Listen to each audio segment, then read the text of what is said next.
Body का colour भी इतना खूबसूरत है, ये रेड कलर में इन्होंने जो पेंट किया, बहुत साफ़ सुथरी गाड़ी है, कहीं पे आपको डैमेज नजर नहीं आएगा, लगता नहीं है रोड के ऊपर चलती होगी। तो बहुत ही ज़बरदस्त इन्होंने सेलिका बनाई है, कस्टमाइज। आज तक मैं इतनी कस्टमाइज हुई सेलिका नहीं देखी, ज़बरदस्त। तो जापानी तो ना क्रेज़ी हैं इस तरह की मॉडिफाई करने में ना, इनका वाकई गाड़ियों को इनको बहुत ही शौक़ होता है, और वो शौक़ आपको नज़र आएगा। देखें जिस तरह इन्होंने इसको कस्टमाइज़ किया है, ज़बरदस्त। तो ये थी सेलिका, उम्मीद करता हूँ आपको पसंद आई होगी। अपने दोस्तों के साथ ज़रूर शेयर करें जो कि सेलिका लवर होंगे या फिर टोयोटा लवर होंगे, उनके साथ आप ज़रूर इस वीडियो को शेयर करें।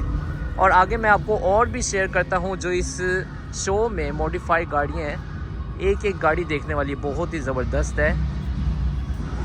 तो ये थी सेलिका।